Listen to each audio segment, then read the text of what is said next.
Hi guys. நீங்கள் ரொம்ப நாளாக நம்மளும் இங்கிலீஷில் ஃப்ளூயண்ட்டாக ஸ்டைலாக பேசணும் அப்படின்னு நினச்சிட்டு இருந்தீங்கன்னா உங்களுக்கான கரெக்டான ஸ்பாட்டுக்கு தான் வந்திருக்கீங்க. இந்த வீடியோ சீரீஸை நம்ம ஸ்க்ராட்சிலேருந்து ஸ்டார்ட் பண்ண போகிறோம். நீங்கள் இது வரைக்கும் நான் பேசினதே இல்லை அப்படின்னா கூட பரவாயில்ல, ஒன்றும் பிரச்சனை இல்லை. நம்ம இந்த வீடியோஸ் மூலிமா நல்லா ஃப்ளூயண்ட்டாக பேச கற்றுக்கலாம். ஓகே கைஸ், இப்போ டைம் வேஸ்ட் பண்ணாமல் ஒரு பேப்பரும் பென்னும் எடுத்துக்கோங்க. பேப்பர் பென் இப்போதைக்கு கையில் இல்லைன்னா உங்கள் நோட்ஸ் எடுத்து மொபைலில் நோட்ஸ் ஓப்பன் பண்ணி அதில் கூட நோட் பண்ணிக்கோங்க. இப்போ நம்ம முதல்ல பண்ண போகிறது என்னென்னா, நம்ம எதுக்காக இங்கிலீஷு கற்றுக்கணுன்னு ஆசைப்படுறோம் அப்படிங்கிற கோலை எழுதுங்க. அப்போ தான் உங்களுக்கு அதை பார்க்கும்போதெல்லாம் நம்ம கற்றுக்கணுங்கிற ஒரு ஆர்வம் வரும். எக்ஸாம்பிளுக்கு, நான் என்னோடய ஜாபுக்காக கற்றுக்கிறேன், என்னோடய கொலீக்ஸ் கூட நல்லா இங்கிலீஷில் ஃப்ளூயண்ட்டாக பேசணும், ஸ்டைலாக பேசணும், அவங்க முன்னாடி தப்பு வரக்கூடாதுன்னு நினைக்கிறேன் அப்படின்னு நினச்சிங்கன்னா அதுக்காக கற்றுக்கிறேன்னு எழுதிக்கோங்க. அப்படி இல்லைன்னா, நான் இன்டர்வியூ அட்டன் பண்ண போகிறேன், நான் செலக்ட் ஆகணும் அந்த இன்டர்வியூவில், அது ரொம்ப முக்கியமான இன்டர்வியூ அப்படின்னா அதுக்காக கற்றுக்கிறேன்னு எழுதிக்கோங்க. இல்லைனா, நான் ஃபாரின் போகணும், அங்கே இருக்கவங்க கூட பேசுகிறதுக்கு கண்டிப்பாக எனக்கு இங்கிலீஷ் தேவைப்படும், ஸோ அதுக்காக கற்றுக்கிறேன் அப்படின்னா அதையும் எழுதிக்கோங்க. இல்லை எதுவுமே இல்லைப்பா, நான் நார்மலாக என்கிட்ட ஒருத்தவங்க இங்கிலீஷில் பேசினா நான் அவங்க கூட கான்ஃபிடெண்ட்டாக பேசணும் அப்படின்னு யோசிச்சுட்டு இருந்தீங்கன்னா அதை கூட நீங்கள் எழுதிக்கோங்க. ஃபஸ்ட்டு இம்பார்ட்டன்ட் ஸ்டெப்பு நம்ம எதுக்காக கற்றுக்குறோங்கிறது முக்கியம். ஸோ அதை ஃபஸ்ட் லைனில் பெருசாக எழுதிக்கோங்க. எல்லோரும் எழுதியிருப்பீங்கன்னு நம்புகிறேன். அங்கே எழுதுனது ஓகே தான், அப்படியே முடிஞ்சால் கமெண்ட்ஸில் கூட நீங்கள் எழுதுங்க. அது கொஞ்சம் மோட்டிவேட்டடாக இருக்கும் எல்லாருக்கும் பார்க்கும்போது. ஸோ கமெண்ட்ஸில் மறக்காமல் எழுதிருங்க. ஓகே கைஸ், இப்போ ஃபஸ்ட்டு நம்மளோட மோட்டிவேஷன் என்னென்னு எழுதிட்டோம். செகண்டாக நம்ம இப்போ என்ன பண்ண போகிறோம்னா, ஒரு நாளைக்கு நம்மளால் எவ்வளோ டைம் ஸ்பெண்ட் பண்ண முடியும் அப்படிங்கிறத நோட் பண்ண போகிறோம். எடுத்த உடனே ரொம்ப மோட்டிவேஷனாக இருக்கும்போது நான் 1 hour படிப்பேன், 1/2 hour படிப்பேன்னு ரொம்ப அதிகமாகலாம் செட் பண்ண வேணாம்.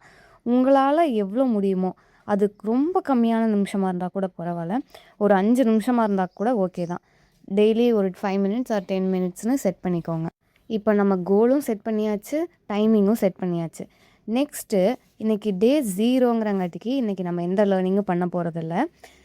நம்மளோட லேர்னிங் ப்ராசஸ் இப்படி தான் இருக்க போகுது அப்படிங்கிறத நம்ம மைண்ட் செட் பண்ண போகிறோம். நம்மளோட இந்த ஜேர்னியில் LSRW இது எல்லாமே நம்ம பண்ண போகிறோம். It means learning, speaking, reading, writing. So தப்பானாலும் பரவாயில்லன்னு நீங்கள் எல்லாத்தையுமே ஸ்டார்ட் பண்ணணும். அதுதான் இங்கே ரொம்பவுமே முக்கியமான விஷயம். சரி, நம்ம இவ்வளோ பர்ஃபெக்டாக ஸ்டார்ட் பண்ண போகிறோமே, ஃபஸ்ட்டு கிராமர்லேருந்து ஸ்டார்ட் பண்ணலாம், எதையும் ப்ராப்பராக பண்ணலான்னு சொல்லிட்டு எடுத்த உடனே கிராமர் சைடு போயிடாதீங்க. அது ரொம்பவே உங்களுக்கு கஷ்டமாயிரும். அதுக்கப்புறம் பாதியிலேயே நிறுத்துகிற மாதிரி வரும். நம்ம ரொம்ப பேசிக்லேருந்து போய்க்கலாம். எக்ஸாம்பிளுக்கு, இப்போ இந்த வீடியோவை பாஸ் பண்ணிவிட்டு நீங்கள் எந்த இடத்துல இருக்கீங்களோ அந்த இடத்த சுற்றி பாருங்கள். அதில் இருக்கிற ஒவ்வொரு ஆப்ஜெக்டையும் இங்கிலீஷில் சொல்லி பாருங்கள். இப்போ சேர்னா சேர், டோர், விண்டோ, அந்த மாதிரி எந்த பொருளையுமே மிஸ் பண்ணாதீங்க. இது ஒரு சேலஞ்சாக எடுத்து பண்ணுங்கள். எந்த நேமுக்கெல்லாம் உங்களுக்கு தெரியலையோ அதை எல்லாத்தையும் தமிழில் நோட் பண்ணிக்கோங்க. அதுக்கப்புறம் எவ்வளோ வேர்ட்ஸ் உங்களுக்கு தெரிஞ்சிருக்கு, எவ்வளோ வேர்ட்ஸ் தெரியலன்னு பாருங்கள். ஸோ நமக்கு பேசிக்காகவே நம்ம சுற்றி இருக்க திங்ஸுக்கு நேம் தெரில, நம்ம எடுத்தோடனே கிராமர் படித்து என்ன பண்ண போகிறோம்? ஸோ பேசிக்லேருந்தே போவோம். முடிஞ்ச அளவுக்கு கொஞ்சம் ஃபாஸ்ட்டாக கற்றுக்க ஆசைப்படலாம். நம்மளும் எல்லோரும் மாதிரியும் ஃப்ளூயண்ட்டாக ஸ்டைலாக எல்லாத்துக்கிட்டையும் பேசலாம். ஓகே கைஸ், இன்றைக்கி டே 0வோட இது முடிஞ்சது.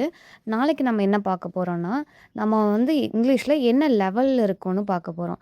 நான் ஒரு செட் ஆஃப் கொஷின் கொடுப்பேன்.